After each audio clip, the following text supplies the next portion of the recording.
अस्सलाम वालेकुम। Kaif 8 audit and assurance, आज हम लोगों का लेक्चर नंबर 19 है। हम चैप्टर 3 को डिस्कस कर रहे हैं। कल हमने मटीरियलिटी का कॉन्सेप्ट जो है उसको बहुत अच्छे से डिस्कस किया है और उसको डिटेल में हमने समझा है कि मटीरियलिटी होती क्या है। होपफुली आप लोगों को उसकी समझ आ गई होगी कि हम ऑडिट्स जो है वो मटीरियलिटी की बेस पे करते हैं। हम हर ऑब्जर्वेशन, हर नेगेटिविटी की बेस पर ऑडिट रिपोर्ट को मॉडिफाई नहीं करते, बल्कि हम उनकी बेस पर करते हैं जो मटीरियल मिसस्टेटमेंट हो। ठीक है, इस तरह मटीरियल स्कोप लिमिटेशन हो तो मटीरियल किस बेस पे हम डिसाइड करते हैं वो हमने कल मटीरियलिटी आइजा 320 के मुताबिक निकाल के देख लिया है। ठीक है जी। अच्छा, आज हम थोड़ा आगे बढ़ते हैं तो आइजा 330 है जी हमारा आज का स्टैंडर्ड। आइजा 330 मतलब के ऑडिट रिस्क। इंशाल्लाह आज ऑडिट रिस्क को हम डिस्कस करेंगे। कुछ आज हो जाएगा, कुछ कल हो जाएगा। देखें, हमें रिस्क असेसमेंट ये वर्ड काफ़ी बार सुनाया गया है। आज 19वां लेक्चर है और हम काफ़ी बार ये वर्ड यूज़ कर चुके हैं। इसका मतलब है और हमने इसके पीछे रीज़न भी डिस्कस की है कि भाई क्योंकि we do not provide absolute level of assurance, we do not provide perfect assurance, we only provide a reasonable level of assurance। तो भाई हम 100% चीज़ों को देख ही नहीं रहे। हमेशा ऑडिट रिस्क मौजूद रहेगा कि यार कोई ना कोई चीज़ ऐसी मिस हो गई है, ऐसी कोई चीज़ मिस हो गई है जिसकी वजह से हो सकता है मेरा ओपिनियन ही ना कहीं मॉडिफाई हो जाए। अब देखिए, रिस्क तो मौजूद है लेकिन रिस्क को कम करना है ना, एक्सेप्टेबल लेवल तक रिस्क को लेकर आना है। अब वो किस तरह लेकर आना है उसको थोड़ा सा आज डिस्कस करते हैं। तो रिस्क बेस्ड अप्रोच की बेस पर ही हम लोग क्या कर रहे होते हैं, अपना ऑडिट कर रहे होते हैं। हमारी अप्रोच हमेशा रिस्क बेस्ड होती है। जहां पर ज़्यादा रिस्क है वहां पर ज़्यादा जोर लगाएं, जहां पे कम रिस्क है वहां पे कम एफर्ट अपने लगाएं। इन सारी बातों को हम डिस्कस करने जा रहे हैं जी। आइजा 330 हमारा स्टैंडर्ड है आज का, तो इंशाल्लाह इसको कर लेते हैं। देखिए, सबसे पहले उसने कहा रिस्क बेस्ड अप्रोच क्या होती है।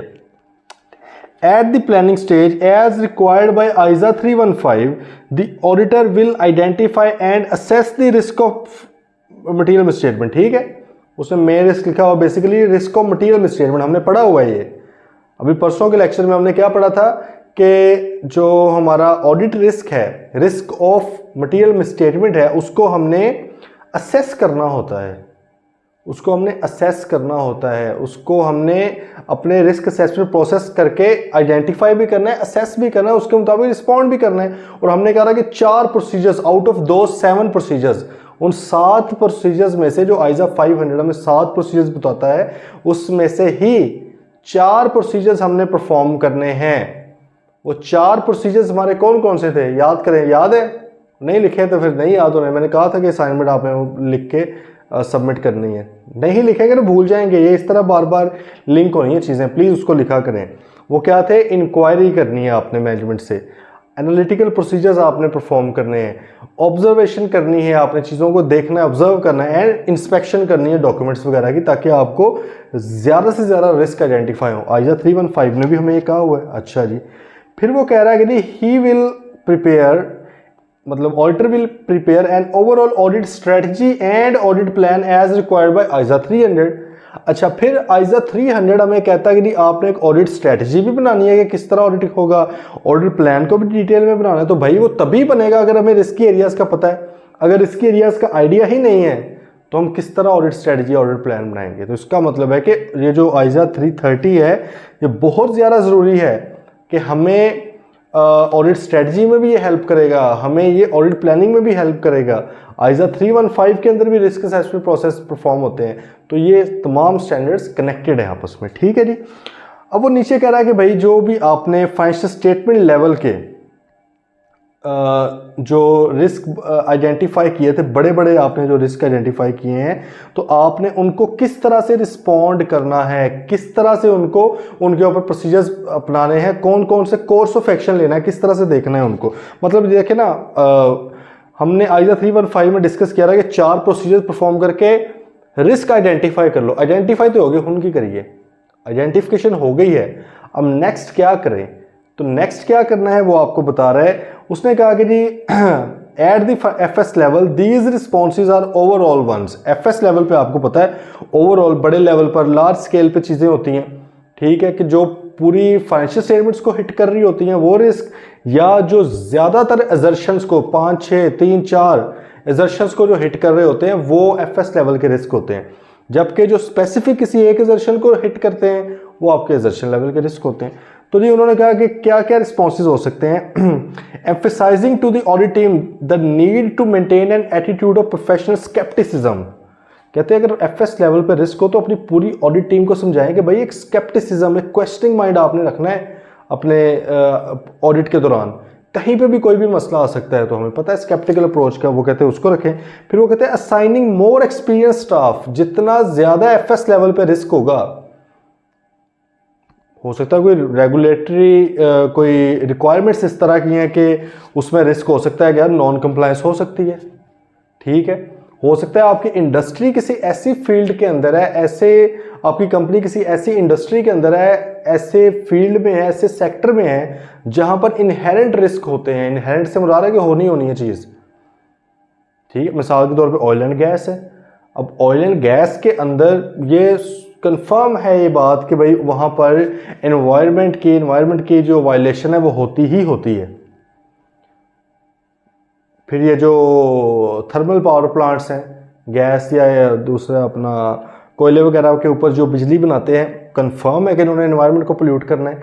तो कई बार इंडस्ट्री ही इस तरह की होती है कि आपको पता चल जाता है, ठीक है। अब देखें अगेन, हमारा मसला एनवायरनमेंट पोल्यूट होना नहीं है, मतलब वैसे तो है, ऑडिटर के तौर पे नहीं है। हमारा मसला ये है कि भाईजान अगर एनवायरनमेंट पोल्यूट हो रहा है, एनवायरनमेंट लॉस की वायलेशन हो रही है, नॉन कंप्लायंस हो रही है, तो कहीं कंपनी के ऊपर कोई पेनल्टीज तो नहीं लगी हुई जो इन्होंने डिस्क्लोज नहीं की। अगर उन्होंने डिस्क्लोज भी कर दी है सही तरह, IFRS के मुताबिक, अकाउंटिंग स्टैंडर्ड्स के मुताबिक उन्होंने अपना ट्रीटमेंट किया हुआ है, हमें कोई मसला नहीं। हमें मसला सिर्फ ये है कि भाई कोई नॉन कंप्लायंस हो रही है, बता नहीं रहे, ठीक है। तो इन चीज़ों को भी देखना है। इसलिए उन्होंने कहा कि मोर एक्सपीरियंस स्टाफ, ज़्यादा जो एक्सपीरियंस स्टाफ है, जितना ज़्यादा रिस्क होगा वहाँ पर उतना ज़्यादा एक्सपीरियंस स्टाफ या सीनियर बंदा लगाएं। देन प्रोवाइडिंग मोर सुपरविजन, मज़ीद देखें चीज़ों को। हमने कहा था ना कि भाई आपने जो पार्टनर है उसने सुपरवाइज करना है, ठीक है। फिर वो मैनेजर अपने नीचे वाले को करता है, नीचे वाला उससे नीचे वाले को करते करते सुपरविजन ज़्यादा करें जिस एरिया में रिस्क हो, क्योंकि बार बार फिर चेक करें ना उसको। आपने भी देखा है ऊपर वाला बंदा भी सुपरवाइज कर रहा है, ऊपर वाला भी कर रहा है, कहीं ना कहीं तो गलती पकड़ी जाएगी ना।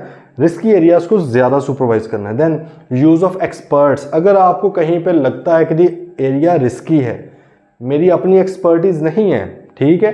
मिसाल के तौर पे आप कहें कि अगर क्लाइंट ने बहुत ज़्यादा इन्वेस्ट किया हुआ है डिफरेंट तरह की लिस्टेड कंपनीज के अंदर, अब IFRS 9 फाइनेंशियल इंस्ट्रूमेंट का स्टैंडर्ड है, वो ये कहता है कि अगर आपने किसी लिस्टेड कंपनी में इन्वेस्ट किया हुआ है तो आपने उसको फेयर वैल्यू उसकी निकालनी है, अपने शेयर्स जितने भी आपके पास, फेयर वैल्यू निकाल के अपने उधर इन्वेस्टमेंट में रिकॉर्ड करना है स्टेटमेंट ऑफ फाइनेंशियल पोजीशन में। अब मसला ये है कि उसकी जो फेयर वैल्यू निकालना कोई आसान काम नहीं है, तो उसके लिए वो हमारा काम भी नहीं है ऑडिटर्स का, ठीक है। तो हमें एक्सपर्ट्स चाहिए होंगे। एक्सपर्ट्स उसके आमतौर पे ब्रोकर्स वगैरह, उनको इन्वॉल्व करना पड़ेगा, उनसे फेयर वैल्यूज़ वगैरह निकलवानी पड़ेगी। इस तरह बहुत सी और चीज़ें हैं। मिसाल के तौर पे कोई कंपनी है आपकी, वो गोल्ड माइनिंग करती है, उसने कहा हुआ कि फ़लाँ जो एक माइन है वो हमारी ऑनरशिप में है। अब भाई ऑनरशिप में माइन तो है, उसके अंदर गोल्ड कितना पड़ा हुआ है, ठीक है, या कोल माइन है या कोई और इस तरह की है, तो अंदर उसकी वैल्यू क्या है बतौर ऑडिटर मुझे क्या पता। मेरा तो काम नहीं है गोल्ड का या मेटल्स का, तो मुझे रेलेवेंट एक्सपर्ट रखना पड़ेगा। कोयले के ज़खायर हैं जी हमारे पास इतने, अब उसने तो कह दिया, मुझे क्या पता नहीं कि कितनी जगह पे कितने ज़खायर होते हैं। बात आ रही है समझ। एक्सपर्ट्स को इन्वॉल्व करना पड़ेगा, जितना ज़्यादा रिस्क होगा रेलेवेंट एक्सपर्ट को देखें वो आएगा, ठीक है। Then incorporating additional elements of unpredictability in the selection of further audit procedures to be perform. जब वो कह रहा है आपने ऑडिट प्रोसीजर्स को परफॉर्म करना है, मतलब वही inquiry, observation, inspection, analytical, external confirmation, re performance, recalculation वगैरह वगैरह, वो जो 7 प्रोसीजर्स हैं अनप्रेडिक्टेबल हो जाए, मतलब कि क्लाइंट जो सोच रहा है उस तरह के प्रोसीजर्स ना परफॉर्म करें। लास्ट टाइम आपने अगर किसी चीज़ के ऊपर कंफर्मेशन भेजी थी वो पहले जेन बना के बैठा होगा, इसने कंफर्मेशन भेजनी है, हम 2 नंबर कंफर्मेशन बना के दे देंगे इसको, या हम अपने वो कस्टमर या जिस थर्ड पार्टी जिसके पास भी भेजनी है उसके साथ पहले से ही ओके कर लेते हैं कि भाई आपने ये लिख कर देना है। आप इस बार भाई कंफर्मेशन करें ना, आप सब्सिक्वेंट टेस्टिंग कर लें। सब्सिक्वेंट से मुराद क्या है कि 30 जून तो एंड हो गया ना, आपने लिखा हुआ जी 10 लाख रुपया मैंने देना है, चलो जी दिखाओ 30 जून के बाद दिया अभी तक, या नहीं कर सकते हैं आप, क्योंकि आप तो ऑडिट कर रहे हैं ना उस टाइम पे, तो आपके बैंक स्टेटमेंट मौजूद होगी। थोड़ा सा अनप्रिडिक्टेबल हो जाए, जो उन्होंने सोचा हुआ है वो ना करें, क्योंकि रिस्क है ना, तो रिस्क को पकड़ने के लिए फिर भाई थोड़ा सा आपको भी गेम खेलनी पड़ेगी, अदरवाइज रिस्क हाथ नहीं आने वाला। Then changing the nature, timing and extent of audit procedure, सही है। जो आप आमतौर पे इंटरम लेवल पे, उसने एग्जांपल दी है ये, अच्छा एग्जांपल का मतलब आपको पता ही है ना कि एक चीज़ की एग्जांपल दी जा सकती है, इसके अलावा हज़ारों और चीज़ें भी हो सकती हैं, तो सिर्फ यही नहीं आपने अपने जहन में रख लेनी, या जो मैंने एग्जांपल दी है एक्सटर्नल कंफर्मेशन सब्सिक्वेंट में, आपके नहीं सिर्फ इसी केस में, भाई किसी भी केस में और बहुत सी चीज़ें हो सकती हैं, ठीक है। तो उसने कहा कि भाई आप अपनी जो ऑडिट प्रोसीजर्स की नेचर, टाइमिंग, एक्सटेंट चेंज कर दें, ठीक है। ये हमने डिस्कस किया हुआ है, नेचर, टाइमिंग, एक्सटेंट, NTE, ठीक है, इसको हमने डिस्कस किया हुआ है क्या होते हैं, क्योंकि मैंने तभी बताया था कि बार बार ये वर्ड्स यूज़ होने हैं, इसलिए इसको समझ लें, समझना बड़ा ज़रूरी है। अगर नहीं समझ आई अभी भी तो प्लीज़ ज़रा पहुँचे वापस, ठीक है, उस लेक्चर के पे, और वो दोबारा से गौर से सुने। उसने कहा कि भाईजान उसकी नेचर या उसकी टाइमिंग वगैरह चेंज कर दें। मिसाल के तौर पे पहले एक चीज़ आप इंटरम टाइम पे करते थे, क्लाइंट ने पहले जेन बनाया होना यार इंटरम टाइम पे वो चीज़ें सही कर लो, फाइनल पे इसने देखना ही नहीं है, उसको फाइनल लेवल पे ख़राब कर देंगे हम, ठीक, इसने कौन सा देखना है। तो भाईजान आप इस बार चेंज कर दें सीन, ठीक है, इंटरम पे चेक ही ना करें, फाइनल पे कर लें। या इसी तरह कोई और चीज़, फॉर एग्जांपल स्टॉक टेक, उन्होंने कहा कि यार 30 जून को इसने आना है, तो ऐसे करते हैं इधर उधर से दूसरे लोगों से चीज़ें लेकर रख देते हैं वहाँ पर, ठीक है। इसने 30 जून को चेक करना है ना, किसी और कंपेटिटर से या कोई मार्केट के अंदर कोई और सप्लायर है उसको ज़रा क्या है कि उससे भी थोड़ा सामान लेके रख लो, बाद में उठा के वापस कर देंगे। आप गई 2 दिन बाद अचानक, ठीक है, वैसे प्लान पहले करते हैं प्रॉपर, लेकिन आपने लेट से 30 जून को नहीं किया, आपने 1 जुलाई को कॉल कर दी कि सर सुबह आना, अब इतनी देर में अगर वो अरेंज भी नहीं कर पाते, पहले तो देखना पड़ेगा ना कि उनकी इन्वेंट्री है किस तरह की। आप फ़ौरन चले गए, आपने किया है भाई, पता लगा कि नहीं इन्वेंट्री तो है ही नहीं फिजिकली, तो ये होता है ना अनप्रिडिक्टेबल भी हो जाना, या अपनी नेचर, टाइमिंग, एक्सटेंट बदल देना, ठीक है। पहले आप लेट से कोई 10% चीज़ें चेक करते थे, उन्होंने कहा हो रहा है इसने 10% करनी है, इस बार 30% कर लें, 20% कर लें, अपनी रिस्क असेसमेंट के मुताबिक। जितना ज़्यादा रिस्क है उतनी ज़्यादा चीज़ें चेक करनी पड़ेंगी, ये बड़ा लॉजिकल सा लिंक है। जितना बड़ा रिस्क है किसी एरिया के अंदर, उसकी मटीरियलिटी उतनी कम होगी, क्योंकि हमें ये शक होगा कि यार अगर मटीरियलिटी की अमाउंट बड़ी रख दी तो नीचे से निकल जाने हैं सारे ये मामला। मैंने 10 मिलियन की मटीरियलिटी रखी हुई है, पता लगे 5-5, 6-6 मिलियन की खराबियां पड़ी हुई हैं वहाँ पे, तो मैं क्या करूँगा, मटीरियलिटी को नीचे ले आऊँगा, ठीक है। इसी तरह रिस्क ज़्यादा है, पहले मैं कम चीज़ें देख रहा था, अब रिस्क ज़्यादा, मुझे पता है इसके अंदर कोई मसला निकलना है, ज़्यादा चीज़ें मैं देखूँगा, बात आ रही है समझ, एक्सटेंट बढ़ जाती है, सैम्पलिंग आपकी बढ़ जाती है। तो उसने कहा कि FS लेवल पे जो बड़े बड़े रिस्क हैं उनके लिए तो आप आमतौर पे इस तरह के प्रोसीजर्स परफॉर्म कर लेते हैं। नीचे वो कह रहा है दी assessment of risk at this level and therefore the auditor's response is very much affected by the auditor's assessment of internal control। Internal control की असेसमेंट बड़ा मैटर करती है, वो कितनी है। अगर इंटरनल कंट्रोल्स तगड़े हैं, स्ट्रॉन्ग है, असेस किए हैं, टेस्ट भी किए हैं, आपको लग रहा है यार बड़े ज़बरदस्त कंट्रोल है, भाई आपकी रिस्क असेसमेंट ऑटोमेटिकली कम हो जाएगी। हम ये कल नहीं बल्कि थोड़ी देर बाद ही आगे हम रिस्क मॉडल भी पढ़ने जा रहे हैं, वैसे इधर थोड़ा मेंशन कर दूं अभी से कि जो हम ऑडिट रिस्क वर्ड बोलते हैं, ऑडिट रिस्क असल में ना 3 तरह के रिस्क को मिलाकर ऑडिट रिस्क बनता है, ठीक है। वो आप ये देख लें, नेक्स्ट पेज पे भी आपको नजर आ रहा होगा। एक होता है inherent risk, then control risk, then आपका कौन सा आ गया, डिटेक्शन रिस्क, ठीक है। ये तीनों रिस्क मिलकर ऑडिट रिस्क बनाते हैं। अच्छा, प्लस वगैरह नहीं है ना, ये मल्टीप्लाई, ये फंक्शन है, वो डेरिवेटिव्स पढ़े होंगे ना, फंक्शन ऑफ, इसका क्या मतलब होता है कि ये भाई डिपेंड कर रहा है इन चीज़ों के ऊपर, ये सब चीज़ें एक दूसरे पे डिपेंड कर रही हैं, ठीक है। ऑडिट रिस्क जो है ना कि भाई कहीं मेरा ओपिनियन गलत ना मैं दे बैठूं, ऑडिट रिस्क का सिंपल मतलब ये है कि कहीं मैं गलत ओपिनियन ना दे बैठूं, ये डिपेंड करता है 3 तरह के रिस्क के ऊपर। इनहेरेंट रिस्क आगे पढ़ेंगे डिटेल में। इनहेरेंट रिस्क से मुराद क्या है, ऐसा रिस्क जो अवॉइड किया ही नहीं जा सकता, किसी भी सूरत नहीं अवॉइड किया जा सकता। ये इनहेरेंट होता है, जो एम्बेडेड होता है चीज़ के अंदर। मिसाल के तौर पे कारोबार है, उसके अंदर रिस्क, ये लाजमी रिस्क है कि लॉस हो सकता है। किसी भी सूरत, कोई भी दुनिया का ऐसा कारोबार नहीं है जो कहे कि मैं कभी भी लॉस में नहीं जाऊंगा, पॉसिबल ही नहीं है। जितना मर्जी अच्छा कारोबार है आपका, कुछ भी हो सकता है यार। देखें, बहुत तगड़े तगड़े बिजनेसेस थे जो कभी भी लॉस में नहीं गए, कोविड आया बंद हो गया सब कुछ। देखें, इसलिए कुछ भी हो सकता है ना, तो इनहेरेंट रिस्क तो है। इस तरह कुछ इंडस्ट्रीज हैं उसके अंदर इनहेरेंट रिस्क है कि ये काम हो सकता है। मिसाल के तौर पे खुदा न खास्ता, आपको पता है कि जो जहाज़ हैं, फ्लाइट्स वगैरह, ये इनका भी वो हो जाता है, मिसहैप हो जाता है, डिस्ट्रॉय हो जाती है, क्रैश हो जाती हैं। रिस्क तो मौजूद है ना भाई, हवा में उड़ रहे हैं तो रिस्क तो है। आप जितनी मर्जी कोशिश कर लेंगे ना हो, फिर भी रिस्क तो मौजूद रहेगा। ये होते हैं कुछ इनहेरेंट रिस्क। ठीक है, बात आ रही है समझ आपको। कंट्रोल रिस्क से मुराद क्या है कि आपके जो कंट्रोल्स हैं, इंटरनल कंट्रोल्स क्लाइंट के, वो किसी चीज़ को पकड़ने में नाकाम हो गए। ठीक है, वो मिस स्टेटमेंट को पकड़ने में नाकाम हो गए। ये भी मौजूद होता ही है, कम ज़्यादा हो वो अलग बात है, लेकिन हमेशा मौजूद होता है। ये दोनों रिस्क जो है ना, ये ऑडिटर के हाथ में हैं ही नहीं। ऑडिटर सिर्फ इनको असेस कर सकता है, आइडिया लगा सकता है ये कितने के हैं। ऑडिटर इनको कम नहीं कर सकता दोनों को। ये तो क्लाइंट भी नहीं इसको कम कर सकता, इसको क्लाइंट कम कर सकता है। लेकिन ये दोनों रिस्क को हम क्या बोलते हैं? Client risk. क्या बोलते हैं भाई? Client risk. These are client risk. मतलब है कि ये क्लाइंट के हाथ में है। ऑडिटर इनको सिर्फ असेस कर सकते हैं। बात जरा गौर से समझ नहीं है। ऑडिटर इन दोनों रिस्क को क्या कर सकता है? सिर्फ और सिर्फ असेस। असेस से मुराद है कि कितने के रिस्क ही है, कितना बड़ा है रिस्क है, कितना किसका होने का चांसेस है, सिर्फ ये देख सकता है। इनको सही नहीं कर सकता। एक पीछे रह गया डिटेक्शन रिस्क। डिटेक्शन रिस्क वैसे आगे करना है अभी हमें डिस्कस। डिटेक्शन रिस्क से मुराद ऐसा रिस्क है ऑडिटर का, ये ऑडिटर का अपना रिस्क है, क्लाइंट का रिस्क नहीं है। ये दोनों क्लाइंट के रिस्क है, वो ऑडिटर का रिस्क है। ऑडिटर का ये रिस्क है कि यार कहीं कोई मिसस्टेटमेंट या कंट्रोल डेविएशन डिटेक्ट होने से रह ना गई हो। बात आई समझ?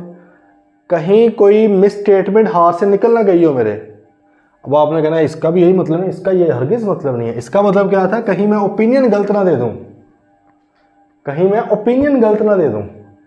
उधर वो इंडिविजुअल लेवल पे बात कर रहा है कि यार कहीं कोई मिसस्टेटमेंट मेरे हाथ से ना निकल जाए, ये ना हो कि मुझे पता ही ना चले किसी मिसस्टेटमेंट का। डिटेक्शन, डिटेक्ट ना मैं कर पाऊं, वो किसका रिस्क है? ऑडिटर का रिस्क है। ठीक है, बात आई समझ? तो खैर ये अभी कर लेते हैं डिस्कस फिर। अच्छा, उसने कहा कि भाईजान रिस्क असेसमेंट, इसलिए आपका जो ऑडिट रिस्क है कंट्रोल एनवायरनमेंट से बड़ा अफेक्ट होता है। आइए ना समझ क्यों अफेक्ट होता है? क्योंकि ऑडिट रिस्क बनता ही उन तीनों रिस्क के साथ है। अगर कंट्रोल रिस्क बहुत ज़्यादा हो जाए तो भाई ऑडिट रिस्क भी तो बहुत ज़्यादा हो जाएगा ना, क्योंकि उन्हीं के फंक्शन के साथ मल्टीप्लाई करके तो वो हो रहा है। मल्टीप्लाई नहीं है एज सच, वैसे कैलकुलेशन में उसने करना मल्टीप्लाई ही है इसको, लेकिन बेसिकली ये क्या होता है, इसको फंक्शन कहते हैं कि ये डिपेंड कर रहे हैं एक दूसरे के ऊपर। ठीक है, तो भाई कंट्रोल रिस्क, अगर कंट्रोल एनवायरनमेंट ख़राब है, इफेक्टिव नहीं है कंट्रोल्स, ठीक है, इंटरनल कंट्रोल 5 कंपोनेंट्स, कितने कंपोनेंट्स? 5। याद है ना? वो बताओ जरा कौन से कहा था मैंने लिखने हैं। जो नहीं लिखे होंगे, जिसने उसको 100% है कि आने ही नहीं है, जितनी मर्जी कोशिश कर लो वो नहीं आने, लिख के आने। कौन कौन से है भाई इंटरनल कंट्रोल के 5 कंपोनेंट्स? कंट्रोल एनवायरनमेंट, एंटिटी का रिस्क असेसमेंट प्रोसेस, एंटिटी का कम्युनिकेशन और इंफॉर्मेशन सिस्टम, एंटिटी का कंट्रोल को मॉनिटर करने का सिस्टम, और कंट्रोल एक्टिविटीज़। 5 वो चीज़ें हैं जिनकी अंडरस्टैंडिंग ऑडिटर ने लेनी है। ठीक है, तो वो कह रहे थे कि उनकी अंडरस्टैंडिंग या उसकी असेसमेंट बड़ा मैटर करती है। Then an effective control environment will be likely to increase the auditor's confidence in controls. Obviously अगर एक अच्छी तगड़ी आपकी कंट्रोल एनवायरनमेंट है तो उससे ऑडिटर का कॉन्फिडेंस बढ़ जाएगा। And allow him to carry out more procedures at the interim audit and to carry out less test of details. याद है हमने क्या कहा था? हमने कहा था कि जी ऑडिट प्रोसीजर जो होते हैं 2 कैटेगरीज में हम उनको रखते हैं। एक को हम कहते हैं TOCs, टेस्ट ऑफ कंट्रोल्स, और एक को हम कहते हैं सब्सटेंटिव प्रोसीजर। सब्सटेंटिव में फिर आगे 2 आए थे, एक होते हैं एनालिटिकल प्रोसीजर, दूसरे क्या होते हैं? Test of details. ये मैंने कहा था कि उसको लिखते हैं। अगर कंट्रोल्स अच्छे हैं, बहुत ही ज़बरदस्त कंट्रोल्स हैं, एंटिटी को मसला होने नहीं देती भाई, पासवर्ड लगे हुए हैं, हर एक ट्रांजेक्शन का अप्रूवल है, सिस्टमाइज चीज़ें लेकर चल रही हैं, ठीक है, इंटरनल ऑडिटर उनका बैठा हुआ है, हर चीज़ को पहले चेक करता है फिर जाके होने देता है, इस तरह मतलब कि बहुत तगड़े कंट्रोल्स है, लेकिन किताबों की हद तक नहीं। ऑडिटर साहब ने उनको टेस्ट किया है, आगे चैप्टर में पढ़ेंगे किस तरह टेस्ट करना है। हमने टेस्ट किया, हमने चेक किया है, सही है, हमने वेरीफाई किया है कंट्रोल्स को और हमारे मुताबिक ज़बरदस्त है, मज़ा आ गया जी, ठीक है। अब क्या हो गया, क्योंकि ये भी ऑडिट प्रोसीजर की एक टाइप थी ना, ठीक है तो अब क्योंकि बहुत ही अच्छे कंट्रोल्स हैं, हम कंट्रोल्स पे रिलाय कर सकते हैं। हमें होगा कि यार क्योंकि कंट्रोल्स तगड़े हैं, कंट्रोल रिस्क कम है, मतलब कि ऑडिट रिस्क कम है, ऑडिट रिस्क कम है तो यार मजदूरी ज़्यादा क्यों करनी है, थोड़ी कर लो, टेस्ट ऑफ डिटेल्स कम परफॉर्म कर लें, बात आई है समझ, इसलिए बड़ा मैटर करती हैं चीज़ें। नीचे भी उसने एजर्शन लेवल पे कहा कि एजर्शन लेवल के ऊपर आप टेस्ट ऑफ कंट्रोल्स भी परफॉर्म करते हो, आप टेस्ट ऑफ डिटेल्स भी परफॉर्म करते हो, दोनों चीज़ें होती है। कंट्रोल्स के अंदर भी वही आपने एजर्शन वाइज देखना होता है, कौन कौन सी एजर्शन को आप लेकर चलना चाहते हैं। मतलब अगर बैलेंस शीट के आइटम्स किया तो उधर से वो एजर्शन आ जाएगी, प्रॉफिट एंड लॉस के आइटम्स किया तो उधर से आ जाएगी। मतलब किसके कंट्रोल्स हैं, एक्सपेंसेस के कंट्रोल्स हैं या एसेट्स के हवाले से हैं कि फिक्स एसेट रजिस्टर होना चाहिए, टैगिंग होनी चाहिए, फला फला, तो डिपेंड करता है किसके कंट्रोल्स हैं, तो उसके हवाले से रेलेवेंट एजर्शन है, एजर्शंस को टेस्ट किया जा सकता है। एजर्शन को टेस्ट फिर वही प्रोसीजर, तो ये दो कैटेगरीज ही है ना, या तो एजर्शन को टेस्ट ऑफ कंट्रोल्स हैं तो ये टेस्ट ऑफ कंट्रोल हो जाएंगे, अगर दूसरे हैं सब्सटेंटिव हैं तो ये दो तरीके हैं। बाकी प्रोसीजर्स के नाम क्या है, वो 7 नाम है, सही है, वही परफॉर्म करने हैं, उनमें से जो रेलेवेंट होगा, ठीक है। ये आगे हमने करनी है प्रैक्टिस, जब सब्सटेंटिव प्रोसीजर्स या टेस्ट ऑफ कंट्रोल्स का चैप्टर स्टार्ट होगा, वहाँ पर हम डिस्कस करेंगे कि यार हर एजर्शन के ऊपर किस तरह आपने सोचना है कि मैं उन 7 में से कौन सा लगाऊं। लेकिन उसके लिए बहुत ही जरूरी है कि पहले 7 आंदे तो हो ना, पता तो हो, ना सिर्फ उनके नाम याद हो, एक्चुअल मीनिंग उनका पता हो, लिटरल मीनिंग उनका पता हो, या उनका आप कह लें प्रैक्टिकल मीनिंग पता होगा कि मुराद क्या है इससे, कम से कम ये पता होगा, एजर्शंस का पता होगा एक्चुअल में कि कंप्लीटनेस और कट ऑफ में फ़र्क क्या है, अक्रेंस और कंप्लीटनेस में क्या फ़र्क है, क्लासिफिकेशन क्या है, प्रेजेंटेशन क्या है। जब तक ये नहीं पता तो फिर तो आगे वो फ़ायदा ही नहीं है ना पढ़ने का, ठीक है। तो भाई वो आपको कॉन्सेप्चुअली पता होना चाहिए उनका, सिर्फ वर्डिंग याद होना इज़ नॉट सफिशेंट, बल्कि आपको कॉन्सेप्चुअली पता होना चाहिए कि वो चीज़ें हैं क्या, ठीक है जी। तो एजर्शन लेवल पे भी उसने कहा कि आप test of control, test of details perform करते हैं, उधर से हो जाता है। मतलब एफएस लेवल पे उसने थोड़ी बड़ी बड़ी बातें कर दी हैं, उसने कहा कि जी ओवरऑल बता दिया ना कि एक स्केप्टिकल अप्रोच लेकर चलें, एक एक्सपीरियंस स्टाफ लगाएं, एक्सपर्ट्स को इन्वॉल्व करें वगैरह वगैरह, इस तरह की बातें। एजर्शन लेवल पे वो जो असल काम करना होता है एजर्शन लेवल पे, क्योंकि असल में आपने वेरीफाई चीज़ें करनी है, वो कहता है या आप टीओसीज परफॉर्म करेंगे या टेस्ट ऑफ डिटेल्स वगैरह परफॉर्म करेंगे।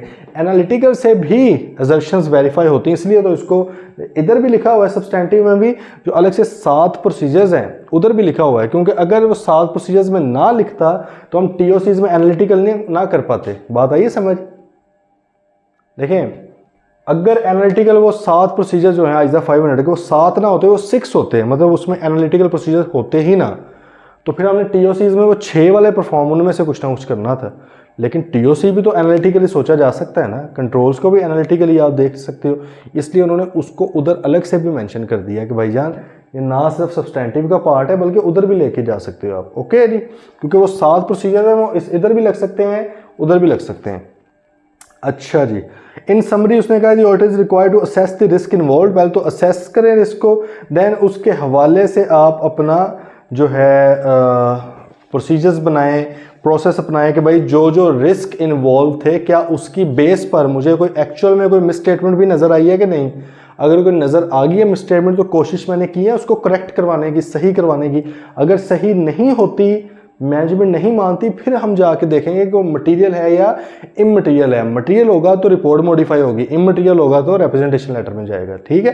लेकिन हमें पता है कि इंडिविजुअल बेसिस पे हो सकता है कि चीज़ इमटेरियल हो, लेकिन जब इकट्ठी ट्रांजेक्शंस को देखा रहा है कि यार वो 2 लाख का मसला डेप्रिसिएशन में था, ये 3 लाख का अमोर्टाइजेशन में है, 5 लाख का मसला किसी और ऑपरेटिंग एक्सपेंस में वगैरह वगैरह, टोटल किया तो वो मटेरियलिटी से ऊपर निकल गया, ये भी मॉडिफिकेशन के अंदर जाएगी, सही है। इंडिविजुअली और इन एग्रीगेट, कल हमने मटेरियलिटी की डेफिनेशन देखी थी, वो बड़ा ज़रूरी है। अच्छा जी, अब नेक्स्ट आ गया कि आपका ऑडिट रिस्क मॉडल क्या है। ठीक है, तो ये उन्होंने कहा कि ये एक मॉडल है, audit risk is equal to आपका inherent risk, control risk and detection risk.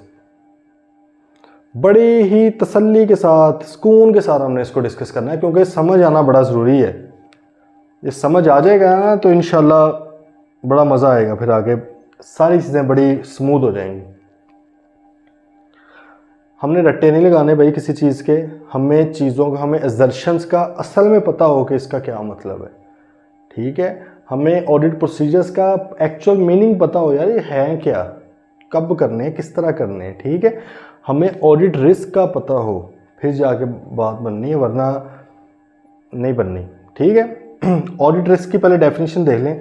उसने कहा the risk that the auditor expresses an inappropriate audit opinion. Inappropriate से मुराद क्या है कि इस सिचुएशन में, जो भी मैं जिस कंपनी का ऑडिट कर रहा हूँ, पूरा मैंने ऑडिट किया है, इस सिचुएशन में ये अप्रोप्रिएट नहीं है, मतलब है कि कोई और ओपिनियन देना चाहिए बनता था, मैं कुछ और दे बैठा हूँ। तो भाई the risk that the auditor expresses an inappropriate audit opinion when the FS are materially misstated. FS materially misstated हैं, लेकिन मैं लिख बैठा हूं अनमॉडिफाइड ओपिनियन। की लिख बैठा बात आई है समझ। देखें, अगर फाइनेंशियल स्टेटमेंट्स मटीरियली मिसस्टेटेड हों तो कौन सा ओपिनियन जाना चाहिए, मॉडिफाइड या अनमॉडिफाइड? मॉडिफाइड जाना चाहिए ना, लेकिन मैं इनएप्रोप्रिएट ओपिनियन दे बैठा हूं, मतलब है कि मैंने मॉडिफाइड ओपिनियन नहीं दिया, मैं अनमॉडिफाइड वाला दे बैठा हूं। कितना बड़ा ब्लंडर है ये, कितना बड़ा ब्लंडर है कि वहाँ पे एक मटीरियल मिसस्टेटमेंट पड़ी हुई है, एक दो जितनी भी हैं, और आप इतने के माऊ हैं, इतने के आप सुस्त इंसान हैं और समझ लें प्रोफेशनली इनकॉम्पिटेंट हैं कि आपने क्या किया, इनएप्रोप्रिएट ओपिनियन, गलत कोई और ओपिनियन दे दिया आपने, अनमॉडिफाइड वाला दे दिया। कितनी बड़ी ज्यादती। एक कोई काम से तेरा चाहिए तो तेरे को भी नहीं हुआ, you had only one job to do.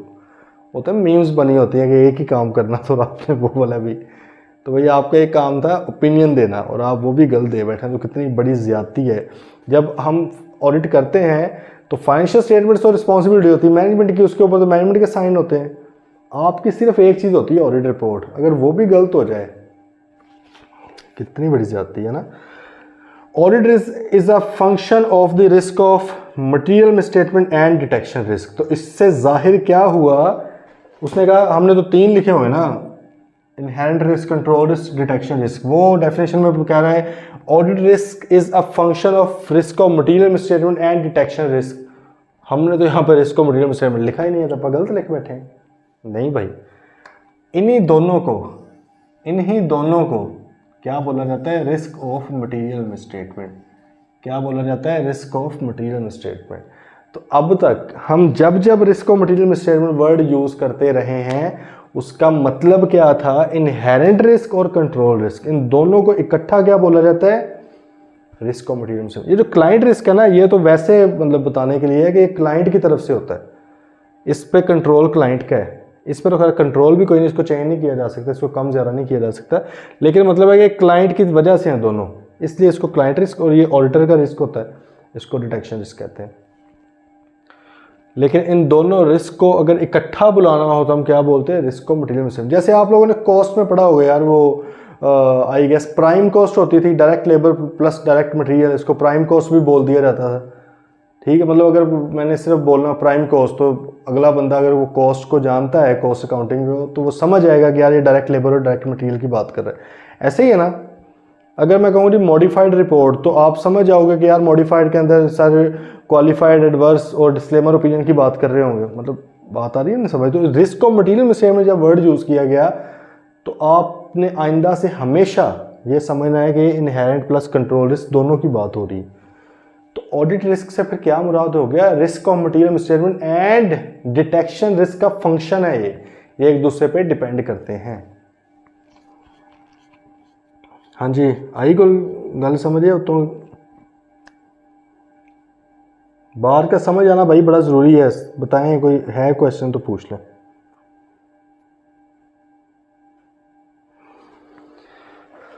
नीचे आ रहे हैं, audit risk is the risk, ये हमने पहले भी कई बार डिस्कस कर लिया कि रिस्क है, ज़रूरी नहीं कि ये चीज़ होनी ही होनी है, एक चांस है, एक चांस ऑफ अकरेंस से रिस्क है। Audit risk is the risk that the auditor reaches an inappropriate conclusion on the area under audit. ठीक है जी, यही रिस्क है। The audit risk is derived from errors arising out of inherent risk. कहता audit risk कौन से risk हैं यार, ये वो रिस्क हैं जो इनहेरेंट रिस्क की वजह से होते हैं। ठीक है, विच आर नॉट प्रिवेंटेड और detected by entities internal control and are not detected further by audit procedures. देखिए कितनी खूबसूरती से उसने इस शेर को कहा है। शायर क्या कहना चाह रहा है शेर में?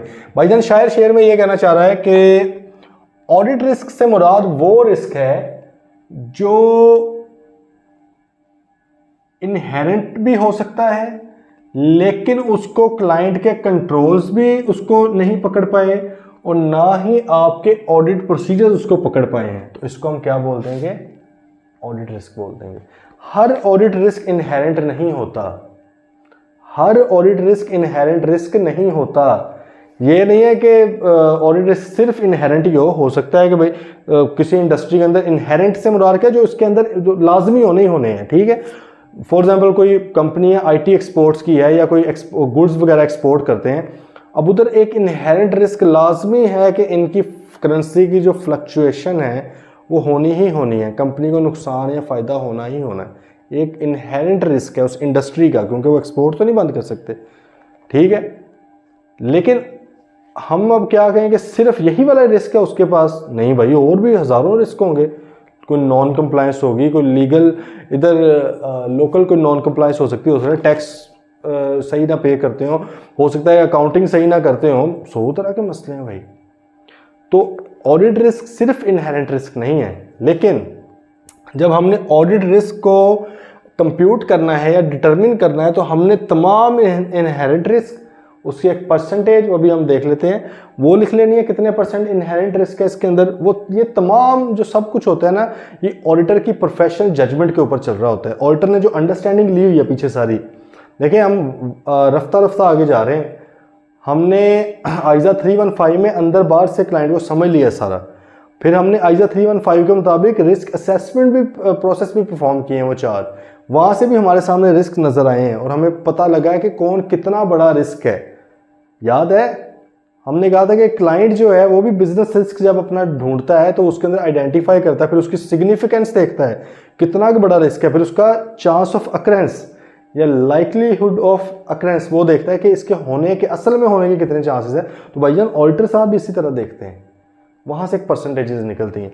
इस तरह कंट्रोल रिस्क, हमने टेस्ट ऑफ कंट्रोल परफॉर्म किए, हमें फॉर एग्जाम्पल 15 एंट्रीज देखी, 15 में से एक एंट्री खराब निकल आई, हमने कहा 1/15 जो भी परसेंटेज निकलती है, ठीक है, कुछ 6% की क्रिया, हमने कहा यार इतना कंट्रोल रिस्क मौजूद है। बात आई है समझ? इस तरह डिटेक्शन रिस्क भी, ठीक है। अच्छा, फॉर एग्जाम्पल देखें जी, if the audit risk is 5%, अगर ये 5% है audit risk, this means that the auditor accepts that there will be a risk that there will be a 5% risk that the audited item will be misstated in the financial statements। हाँ, audit risk से क्या मुराद था कि भाई हम गलत opinion दे बैठेंगे।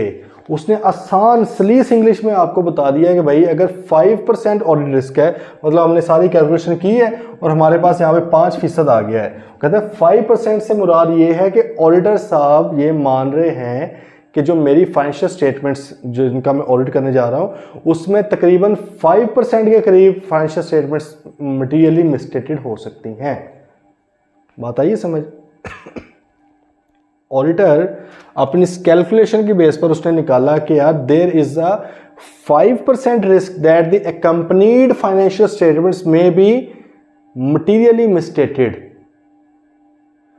And only 95% chances हैं कि वो ट्रू एंड फेयर है। देखें उसने 95 को ओनली कह दिया है, उसने कहा 100% चांस कोई नहीं है। तो हम तो कहते ही हैं भाई कि एब्सोल्यूट एश्योरेंस तो नहीं है, तो 95% चांस है सिर्फ कि ये चीज़ आपकी जो है ट्रू एंड फेयर है। 5% चांसेस हैं कि ये, अच्छा 5% का मतलब अब यह नहीं है, इसको ज़रा समझें कि अगर इसके अंदर 10 करोड़ रुपए की चीज़ है तो 5% उसका कितना बन जाएगा? तकरीबन 50 लाख रुपए। ये मतलब नहीं है कि 50 लाख खराब हैं इसमें, नहीं, इसका मतलब है कि 5% चांसेस हैं कि इसके अंदर कोई मटेरियल मिसस्टेटमेंट निकल सकती है। मटेरियलिटी आपकी जो भी होगी, बात आई समझ, आपकी जो भी मटेरियलिटी है, मैं ये कह रहा हूं कि जितनी भी अमाउंट की मटेरियलिटी है 5% चांसेस हैं कि इसके अंदर मटेरियल मिसस्टेटमेंट, मतलब उस लेवल की मिसस्टेटमेंट्स निकल सकती हैं।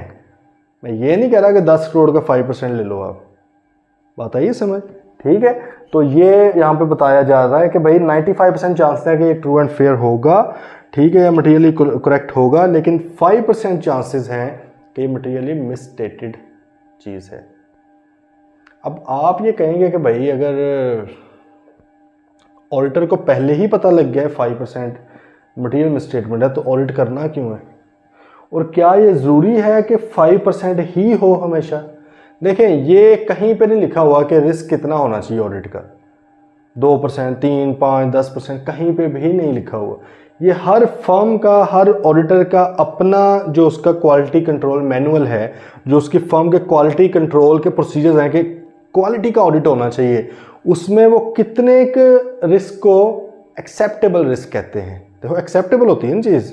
देखें एग्जांपल, वो दोबारा बाइक वाली पे आ जाए, हमने कहा हम बाइक पे जा रहे हैं, आगे बंदा आ गया या आगे गाड़ी आ गई है, फ़ौरन हमने अपने दिमाग में पहले आइडेंटिफाई कर लिया रिस्क है, गाड़ी ठुक जानी है, ठीक है।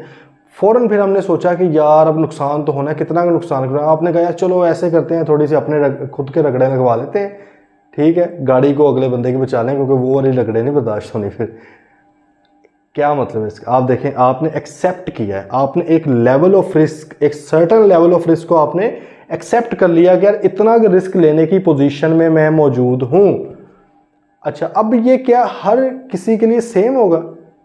फॉर एग्जांपल मैं हूं, मुझे एक किसी लेवल की चोट लगती है, और दूसरी तरफ कोई छोटा बच्चा है 3-4 साल का, उसको मेरे ही लेवल की चोट अगर लगे, जितनी कि मुझे दर्द हुई है उसको भी उतनी हो गया, उसके लिए भी वो एक्सेप्टेबल है।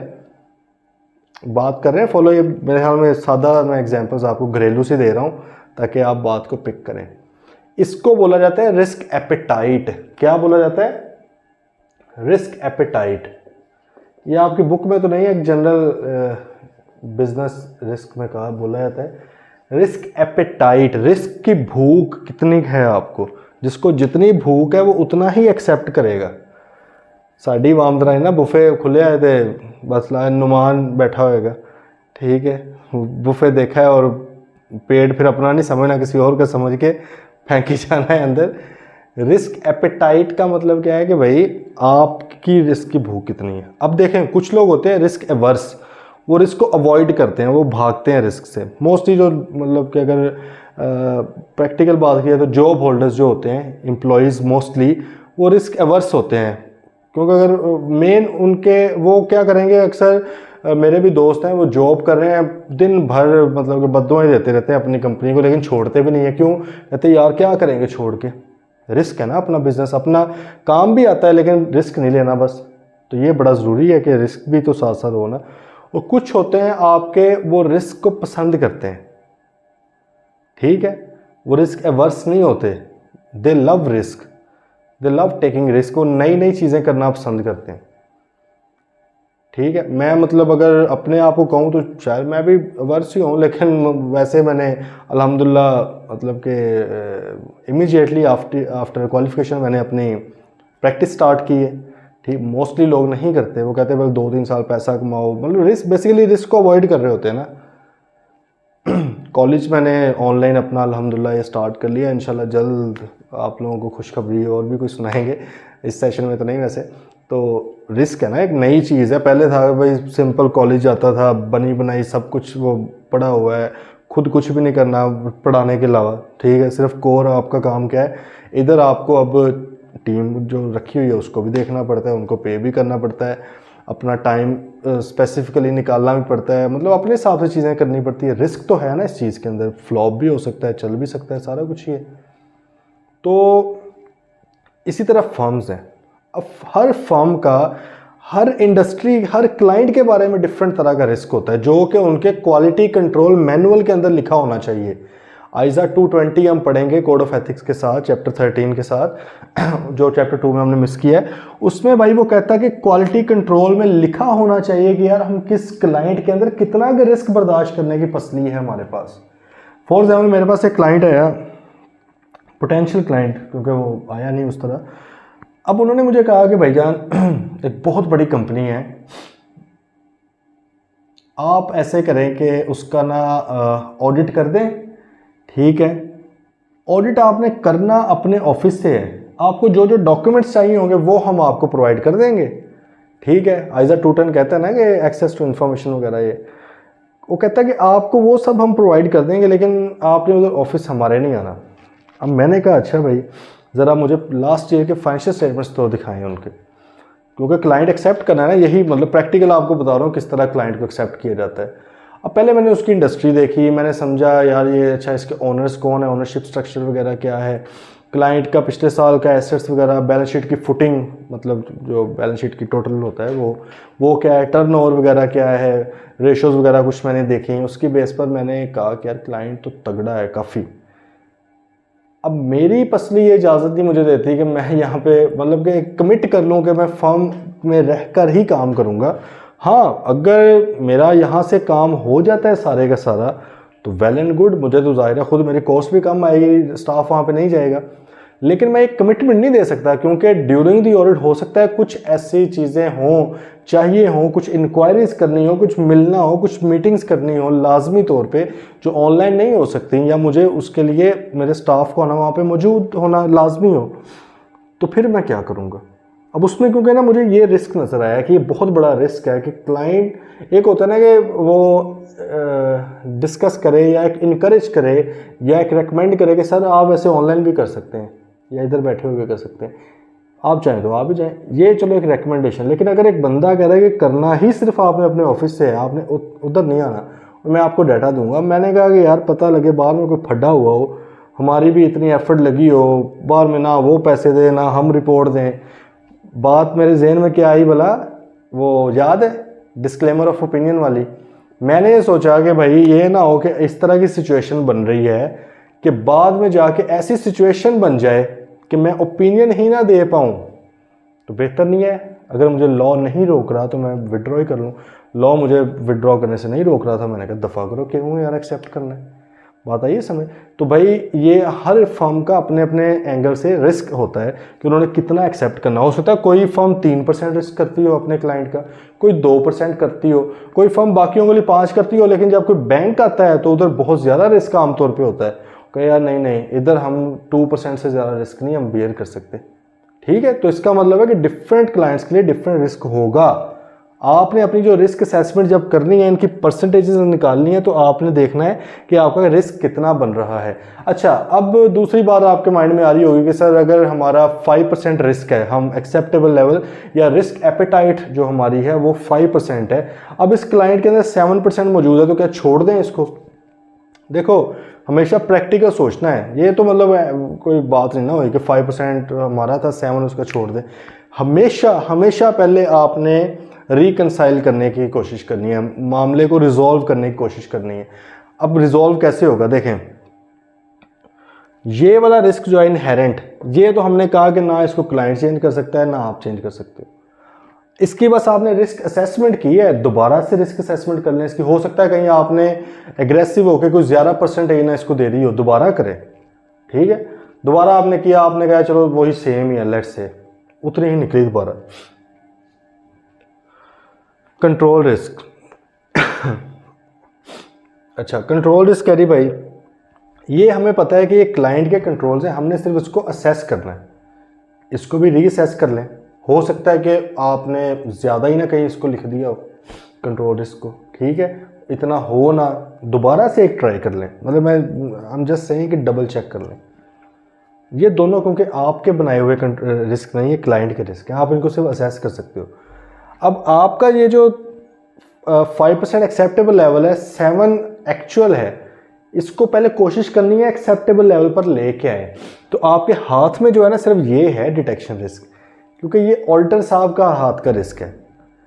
ये इस रिस्क से क्या मुराद है कि यार कहीं में कोई मिस स्टेटमेंट या कोई चीज़ अनडिटेक्टेड ना रह जाए, हो कि कोई ऐसी चीज़ ना हो, कोई ऐसी गलती ना हो, कोई ऐसी मिस स्टेटमेंट ना हो जो मेरी नज़र में ही ना आए। हमने वो भी तो एक परसेंटेज असाइन की हुई है ना। अब आप कोशिश करें उसको कम करें। अब कम करने का ये मतलब नहीं कि पहले 10 लिखी हुई थे हमें तो 5 करके थे उधर परसेंटेज आप कम करके बैठ से, नहीं नहीं, यहाँ पे डॉक्यूमेंट करें कि भाई आप एक्स्ट्रा प्रोसीजर्स क्या परफॉर्म करेंगे। फॉर एग्जाम्पल हो सकता है आपने पहले कहा हो गया मैं 30% चीज़ें चेक करूँगा, सैम्पलिंग 30% मतलब मेरी होगी पॉपुलेशन की, उसकी बेस पर आपने कहा हुआ था लेट से 10% मेरा डिटेक्शन रिस्क है। हो सकता है कि अब आप कहें कि यार मैंने 10% से ना इसको अगर मैं 5 पे ले आऊँ फॉर एग्जाम्पल, तो मेरा ये जो 7 था ना ये भी 5 पे आ सकता है। लेकिन आपने कहा यार 10% पे मैं 30 कर रहा था चेक, 30%, 5% डिटेक्शन रिस्क होगा ना, मुझे कितना चेक करना पड़ेगा, 60%। अगर आप चाहते हो कि आपका रिस्क हो जाए कम, देखिए अब कान उल्टा पकड़ रहे हैं। पहले हमने कहा था कि जितना रिस्क ज़्यादा सैम्पलिंग उतनी ज़्यादा। अब आप रिस्क को नीचे खींच के लाना चाह रहे हो। आप चाहते हो कि रिस्क मेरा 10% ना हो, मेरा 5% रिस्क हो जाओ, तो भाईजान ज़्यादा चीज़ें देखने लग जाओ ना, रिस्क आपका कम हो जाएगा। बात आई है समझ। पहले बात दूसरी थी, वो बात क्या थी कि भाई रिस्क मेरा बढ़ रहा है, इंक्रीज़ हो रहा है, तो मुझे सैंपल अपना इंक्रीज़ करना पड़ेगा। यहाँ पे हम दूसरे एंगल से बात कर रहे हैं। अगर नहीं समझ आई तो थोड़ा सा लॉ ऑफ डिमांड कभी पढ़ा होगा आप लोगों ने इकोनॉमिक्स में, उसमें हम क्या कहते थे, चीज़ की डिमांड इंक्रीज़ होती है तो उसकी प्राइस क्या हो जाती है, क्या हो जाती है, प्राइस उसकी डिक्रीज़ होनी चाहिए ना, इन्वर्स रिलेशन होता है ना इसका। लेकिन अब यहाँ पे देखें, किसी चीज़ की डिमांड इंक्रीज़ हो तो प्रैक्टिकली क्या होता है, उसकी प्राइस डिक्रीज़ होती है, नहीं भाई उसकी प्राइस इंक्रीज़ होती है। तो ये तो लॉ ऑफ डिमांड के अगेंस्ट नहीं चला गया, अगेंस्ट नहीं गया। हमने ये देखना होता है कि एक्स एक्सिस और वाई एक्सिस पे क्या है, मतलब डिपेंडेंट और इंडिपेंडेंट क्या है। हम लोग जब लॉ ऑफ डिमांड पढ़ते हैं तो उस वक्त हम ये कह रहे होते हैं कि आपकी जो डिमांड है वो डिपेंड कर रही है आपकी प्राइस के ऊपर। अगर आपकी प्राइस ज़्यादा हो रही है तो आपकी डिमांड चीज़ की कम हो जाएगी, प्राइस कम हो रही है तो डिमांड ज़्यादा, ये कह रहे हैं। लेकिन जब हम इसका उल्ट साइड देखते हैं तो फिर हमें बात क्यों नहीं समझ आती। बात आई कि ये फॉलो। तो भाईजान इधर भी ये है कि अगर हम चाहते हैं 10% डिटेक्शन रिस्क था उसको खींच के नीचे ले आए, तो उसको नीचे करने के लिए क्या क्या काम करने पड़ेंगे, उसमें से सिर्फ एक काम अभी बता रहा हूँ, और भी हैं। एक काम मैंने क्या बताया कि यार पहले 30% चीज़ें चेक करते, अब 60% करो, रिस्क कम होता जाएगा ना।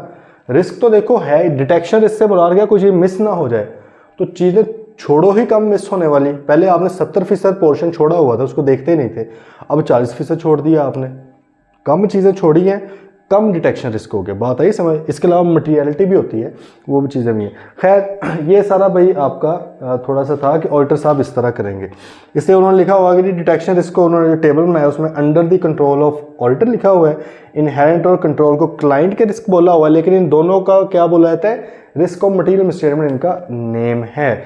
मॉडल उसने कहा कि आप इस तरह बना लें, ये नीचे बना दिया है, risk are express as proportions की सूरत में, परसेंटेज में। So a risk of 10% would be included in the formula as 0.10। उसने कहा जब फॉर्मूला में आपने लिखना है तो उसको 0.10 करके लिखना है, मतलब 10% को। ठीक है जी। अच्छा ये अब रिस्क मॉडल आपका था। मेरे ख्याल में आगे जो है बाकी काफ़ी हद तक तो हमने वैसे डिस्कस कर ही लिया है। कल इंशाल्लाह बहुत इजीली हमारी ये इनहेरेंट वगैरह कंट्रोल डिटेक्शन इजीली डिस्कस हो जाएंगे। हमने सिर्फ इनकी डेफिनेशंस ही देखनी है और थोड़ी सी वर्किंग करनी है कि प्रैक्टिकली चीज़ कैसे होती है। बाकी होपफुली कॉन्सेप्ट तो आपको समझ आ गया होगा, कॉन्सेप्ट तो यही लेकर चलना है। किसी भी तरह का कोई भी क्वेश्चन है तो प्लीज़ पूछ लें।